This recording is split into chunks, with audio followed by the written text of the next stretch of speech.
সারা পৃথিবীতে একটি ম্যানগ্রোভ বন, সেটা হচ্ছে আমাদের সুন্দরবন। তো প্রিয় দেশবাসী, আমি এই মুহূর্তে দাঁড়িয়ে আছি একদম সুন্দরবনের কোলঘেঁষা একটি জায়গা। তো সুন্দরবনের ভিতরে প্রবেশ করব, আপনাদের সুন্দরবনে কি কি আছে এবং সুন্দরবনের ইতিহাস ঐতিহ্য তুলে ধরবো। তো ভিডিও শেষ পর্যন্ত দেখতে থাকুন। যে পথটা দিয়ে আমি হাঁটছি এটি সুন্দরবনের ভিতরে যে ফরেস্ট অফিস, যারা সুন্দরবনকে দেখাশোনা করে রাখেন তাদের মূলত যাতায়াতের জন্য এই রাস্তাটি। তো অবশেষে আমি একদম সুন্দরবনের কাছে চলে এসেছি। আমার পিছনে দেখতে পারতেছেন, এটাই সুন্দরবন।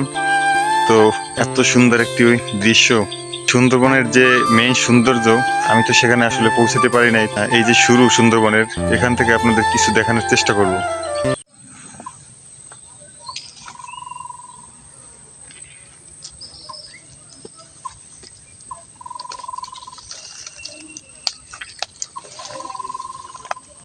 সুন্দরবনের ঐতিহ্যশালী লাল কাঁকড়া, ছোট্ট যে কাঁকড়া, এটি ধরার প্রচেষ্টা, দেখি সফল হয় কিনা।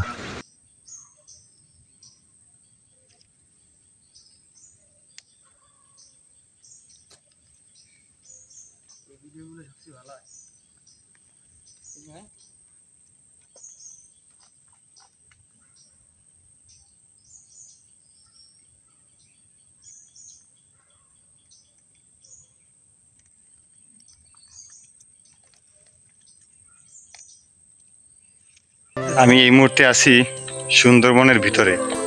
তো দেখেন সুন্দরবনটা কত সুন্দর, আল্লাহর সৃষ্টি কত সুন্দর ভাই, অসাধারণ ভাই। আসলে কাদা পেরিয়ে এজন্য আসলে অতটা ভিতরে আমরা প্রবেশ করতে পারতেছি না, যেহেতু বৃষ্টির সিজন চলে। তো আসুন আমরা একটু গাছের সাথে পরিচিত হই। কোন গাছের কি নাম সেটা আপনাদেরকে বলি।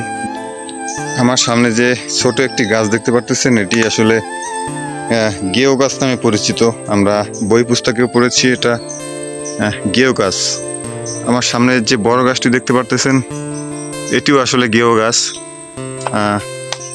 এখানে কয়েকটি গেও গাছ রয়েছে। সামনে আরো অনেক প্রজাতির গাছ, নিচে ছোট ছোট অনেক প্রজাতির গাছ রয়েছে, আপনার যেটা শুধু সুন্দরবনে আসলে দেখতে পারবেন। এই দেখেন অনেক প্রজাতির। আসলে সুন্দরবনের যে কি আছে এক আল্লাহ পাক ছাড়া কেউ জানেন না। তো আপনাদের আরো কিছু গাছের সাথে পরিচিত করাই। তো এখন আমার সামনে যে এই যে গাছটি দেখতে পারতেছেন, এই গাছটির নাম হচ্ছে বাইন গাছ। এটা বাইন গাছ নামে পরিচিত।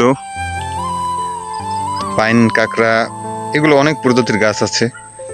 আপনাদের যে মেইন আকর্ষণ সেই সুন্দরী গাছ, সেই সুন্দরী গাছ দেখাবো ইনশাল্লাহ। আপনাদের সেই মেইন আকর্ষণ সেই সুন্দরী গাছ। এটি হচ্ছে সেই সুন্দরবনের সুন্দরী গাছ।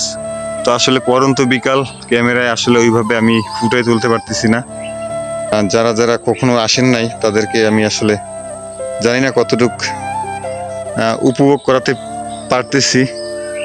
তো আশা করি, যেহেতু আমি এই অঞ্চলের ছেলে, সাথে থাকবেন অবশ্যই।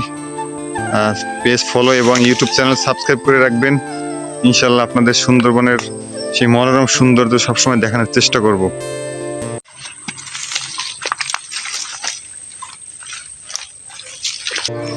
আমার সামনে যে ভিউটা দেখতে পারতেছেন, এটি আসলে এই সুন্দরবনের যে পাহারাদার, যেটাকে বলে ফরেস্টার আর কি, এখানে যারা থাকেন তারা হচ্ছে সুন্দরবনকে দেখাশোনা করেন। এটা কিন্তু সুন্দরবনের ভিতরে একটি জায়গা। তাদের এখানে আসলে নুন লবণ পানি, তো মিষ্টি পানি রাখার জন্য এই পুকুরটা খনন করা। এখানের পানি তারা আর কি ব্যবহার করে থাকেন। তো এই পাশেই দেখতে পাচ্ছেন সুন্দরবন। তো তারা কিন্তু একদম সুন্দরবনের কোলঘেঁষা থাকে। এখানে বাঘ, শীতকালের সময় বাঘ এসে চলাচল করে ওপেনলি। তো তাদের কিন্তু জীবনে রিস্ক আছে। তো এটাই আর কি, ইনশাল্লাহ সামনে আরো ভালো কিছু দেখানোর চেষ্টা করব। অবশেষে আমরা সুন্দরবন ঘোরাঘুরি শেষ করে বেরিয়ে পড়লাম। এখন আমরা বাড়ির উদ্দেশ্যে যাব। তো আজকের মতো এ পর্যন্তই। সবাই ভালো থাকবেন, সুস্থ থাকবেন। আল্লাহ হাফেজ।